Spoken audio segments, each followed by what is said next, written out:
Hey everyone, Meteoric Turtle here. Welcome back to the channel, and welcome back to Mass Effect 3 Legendary Edition. Alright, we've got a ton of stuff to get to today. First things first, I think let's go back to the Citadel. I think we're still parked there. I did want to talk to Jack. Commander. Hello. I think she was waiting for us at the bar. Double check. Nope, nothing in the private terminal. Alright. Galaxy map it is. Yep, let's go ahead and dock. Personal apartment. Sure. I didn't know I had a personal apartment on the Citadel.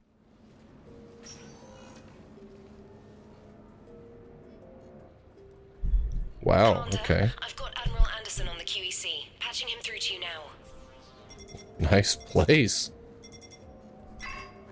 Shepard. Admiral, how are you holding up? Day by day, Commander. Yeah. Hackett sent me a message about this apartment. I want you to have it. Take it off my hands. Are you serious? You need a place that's yours. Somewhere to recharge, clear your head. Kaylee wanted us to settle down there. Thing is, the longer I'm on Earth, the less I want to leave. Man, this is And awesome I want as few apartment. loose ends out there as possible. Like I said, you'd be doing me a favor. Heck yeah, man. That's very generous. It's practical. We need you in the best shape possible. Rested. Focused. If you say so. Thank you. And make yourself at home, damn it. It's yours now. I'm sure I can manage. Holy crap. Okay, good. Been meaning to do that for a while. I'll talk to you soon. Be careful out there, Anderson. You too, Shepard. Jeez Louise. Okay. You never asked me about this, but my wife just called. My ex-wife. Nobody likes to talk about the toll. Oh, whoops. I wanted to hear that. I just didn't know I You couldn't never walk asked away. me about this, but my wife just called. My I've received a ex-wife. new message. Nobody likes to talk about the toll that long months apart can have on military relationships. She wasn't military. She couldn't handle it. But it's not even about military and non-military, damn it. It's space flight. Space flight. Finding the mass relays, miracles of engineering. Human imagination rising to meet our desires. We pay a price for that curiosity, that drive. Our relationships suffer. People we love suffer. But that's reality, and it's worth the cost. I must have thought it was. I guess I still do. In the end, you just have to hope you made the right choices. Okay. What is going on over here? Okay. Where is this call? Aha. Hello. Dinner at sushi place on me. Hi, Shepard. I've got a few things I wanted to go over with you. With the Normandy and dry dock, I figured we could meet up at the Ryushi sushi place down in the wards. I hear it's the best. Okay.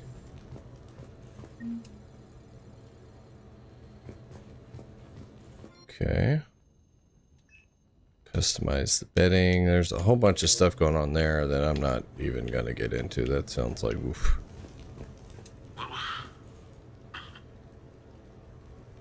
What was I talking about? Early days, right? People ask why I joined the military. Everyone talks about honor, duty, sure. But that's never the whole truth. It's 100 little things that add up to commitment. I joined because of a dog. Yeah, a dog. This patchy, mean son of a bitch that used to bark at me every day on my way to school. He'd snarl and I'd start running. Scared the hell out of me. I was just a kid. I remember being in a bad mood one morning. Angry, I can't recall why. When that dog started in on me, I snapped. Started barking right back. We both kept at it until we had nothing left. Dog never bothered me again. Why'd I join the military? Sometimes you just gotta howl to make things right. Okay.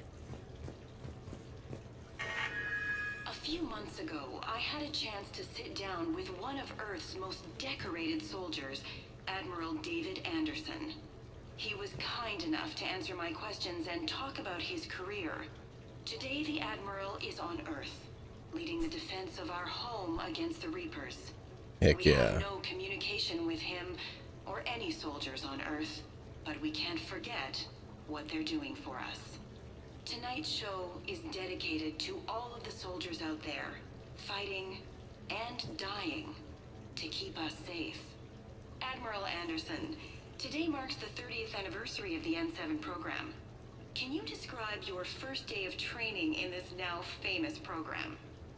The Interplanetary Combatives Training Program is all business from day one. How so? We're given basic gear, then separated and stranded on an asteroid with no nav data.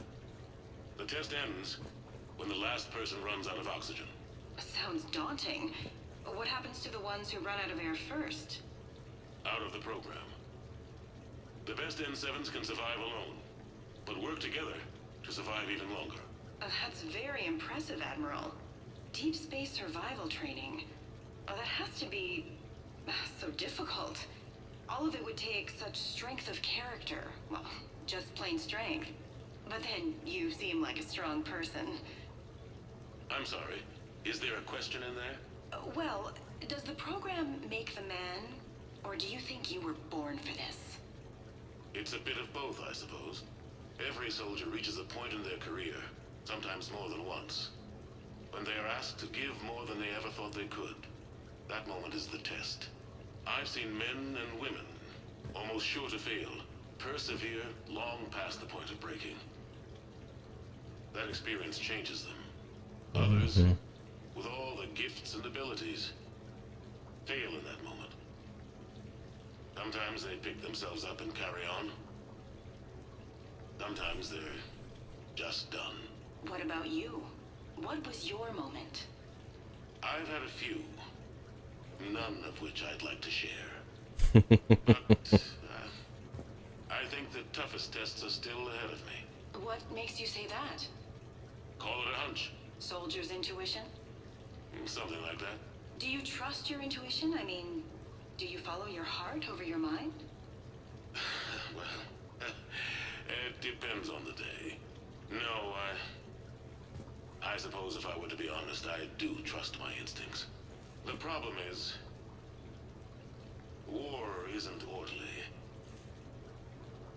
And the enemy is never predictable. Even the most experienced veteran is going to find themselves in situations they haven't trained for. In those instances, and there's more than I'd like to admit, your instincts are the only thing keeping you alive. That, and the men and women you're fighting beside. But soldiers are only as good as their leader, isn't that true? Yeah. A good leader can make an okay squad great. A bad leader, well, war tends to make examples of them. What makes a good leader then? A good leader is someone who values the life of his men over the success of the mission, but understands that sometimes the cost of failing a mission is higher than the cost of losing those men. That's a terrible line to have to walk. Yes, it is. But war is a terrible thing. Thank you for your time, Admiral. Thank you. The remainder of this interview was to take a more personal look at Admiral Anderson's life.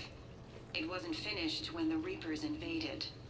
We can only hope that the Admiral and the soldiers under his command survive to tell us the rest of their stories. I'm Kalisa Al-Jalani. Thank you for watching. It's too bad there wasn't like a video to go along with that, but yeah, it was pretty interesting. No, it's fine. I got a few minutes. First contact war? Yeah. I was there. My first real combat. First for a lot of us. I remember one night early in the war, strapped to my seat as our transport approached the LZ. Everyone was dead silent. Just the sound of breathing. Good men. I trained with all of them.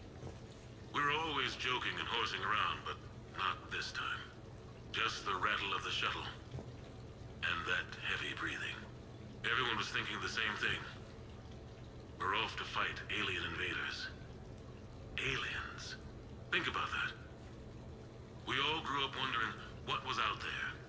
If we were alone in the universe. Now we knew. We weren't alone. And we were in trouble. So there we were. About to face an enemy as different and unknown as we could imagine. I knew I had to say something, keep the men relaxed. So I turned to the soldier beside me, Hendricks, I think, and asked him how his mother was doing. Fine, he said. Why? Because I heard your mom was so ugly the Marines thought she was a Turian. Almost shot her. I got a few smiles. Then Hendricks turned to me and said, Hell, Anderson, I heard it was a picture of your mama that started this goddamn war in the first place. Scared the Turians shitless. Everyone had a good laugh at that. And the boys fought great that night. Sometimes that's all it takes. A joke, a pat on the back. Just a little reminder that everything's gonna be okay. Okay. Man, this waterfall. Super cool. Alright. Got a nice little fire pit. Stereo control. Heck yeah. Alright, what you got here? A brand new ship. My ship. You don't forget that moment. The first time you're standing there. The whole crew looking to you for direction. Unforgettable. I'd led men and women before that. Seen a lot of combat already. Always managed to find my way home in one piece. Do that a few times, you begin to think you know better than the next guy. Maybe you do, I don't know. But if you're lucky, really lucky, you find yourself on a good ship, in front of a good crew. A crew you can trust with your life. Gifted. Disciplined. Brave. All of them. Eager to set sail into the endless black ocean. I still remember my XO asking what my orders were. Shepard, I said, let's see what we can find.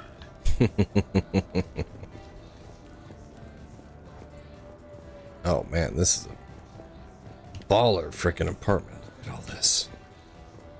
Nice little viewing room. Fire in case you get cold. Embarrassing moments? I've got more of those than anyone will ever know. Only way to learn something.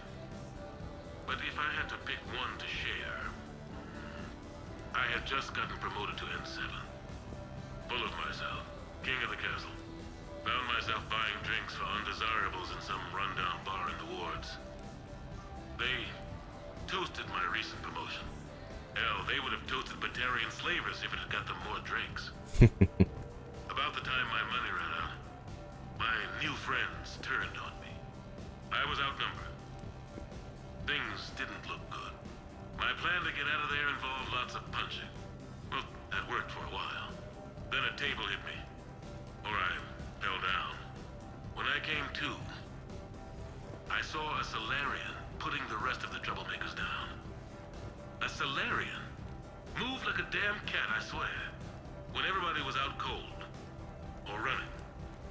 He walked over and helped me up. N7, he asked. Yes, sir, I replied. He looked over my collection of unconscious friends, nodding. Not bad, human, he said. Then he walked away. I had met my first Spectre. Learned an important lesson that day. No matter how good you think you are, there's always somebody quicker, faster, and a hell of a lot smarter than you just around the corner. That little lesson's kept me alive more than once since then. Truer words were never spoken. Look at this kitchen. Man, this is a nice freaking apartment. There's nothing in here. That's just the stereo control. Got like a little workout room. Little bathroom in here. Nope, that's just a closet. Wow. Okay. I have your new questions here. told that the end justifies the means. Spirit of law over word of law. I'm not going to touch that with a 10-foot pole, but I think I know what you're after. You're referring to the way I, arranged to have the Normandy released to Commander Shepard before the Battle of the Citadel. I'm not sure how valuable hindsight is to the military. Obviously, it worked out for the best. Without the Normandy and Commander Shepard free to do what they needed to do, what we needed them to do, Saren might have taken the Citadel. I think it's clear what a different galaxy this would be if that had happened. I did what I had to. If I had been wrong, I would have gladly accepted the repercussions. The real trick is never being wrong. If you're looking for more action and less philosophy in these notes, let me know. All right, this is the bathroom. Wow. Fantastic. All right, that goes upstairs. Cool trees, man. Yeah, I would live in this place. There was one in the kitchen. Sure, I can talk about Commander Shepard. Big topic. There's been a lot written about the Commander, but most of it isn't true. People are quick to judge. They don't know the whole story. I don't even know the whole story. But I know the man. Worked with him. Fought with him. Trust him with my life. Shepard's had some rough patches. Who of us hasn't? He's been forced to fight a lot of battles alone. God only knows how he got out of some of that. Makes your head spin. Thing is, you never heard a complaint. Never once got, "No, sir, I can't do that." He never hesitated. Few people know what Shepard's been through. I'd like to think I come pretty close. And I worry sometimes he forgets. There's a whole bunch of people who lose sleep over him getting back home. Maybe it doesn't need to be said. Maybe we're too dumb to say it.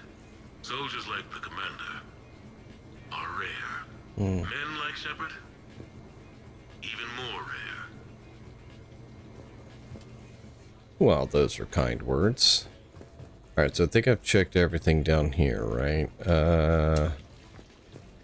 Yeah, I've already been in there, looked at all that. I think both stairways go up to the same place, but I'm going to check this side first. And then we'll go to the other side if it doesn't connect. Jeez. Look at this place, man. That is a cool painting. Holy crap. I really like that. Oh, yeah, we got one over You here. asked me to talk about the SSV Normandy. The Normandy SR-1. As commander of the Tokyo, I was consulted on the Normandy's design and on board for her initial training exercises. The average person probably doesn't know that the Normandy was a joint project with the Taurians.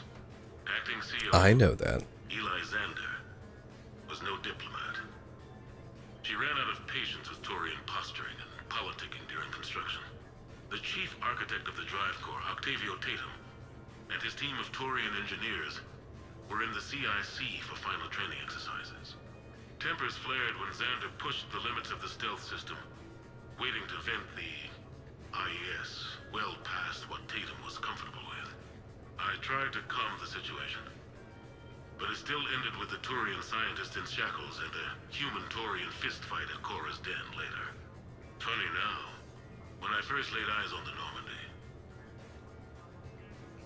she was the most beautiful thing I'd ever seen. Day after that training run, Admiral Wright found me on the bridge. "She's yours," he said. "Can't trust her to Xander. Send me a list of crew from the Tokyo you'd like, and prep for your first mission." Short command thanks to Saren. Still, one of the highlights of a long career. Mm-hmm. Okay. Dude. Phew. I would totally take a poop right here.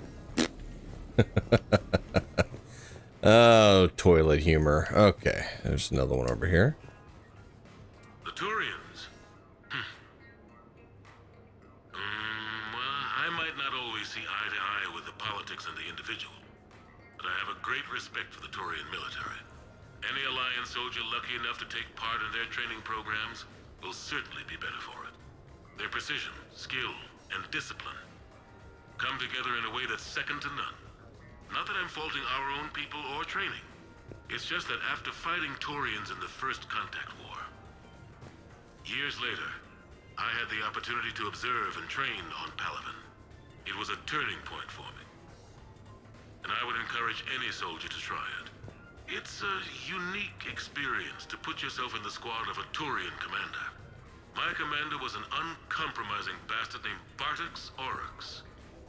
If you can find him, just ask how the platoon I commanded was trounced in his strategy game. Humbling. But I've used what I learned that day many times. The xenophobes will have their say. But I think it's vital that we do more of this kind of cross-species training. There you go. And if you do find General Oryx, let me know. I owe him money.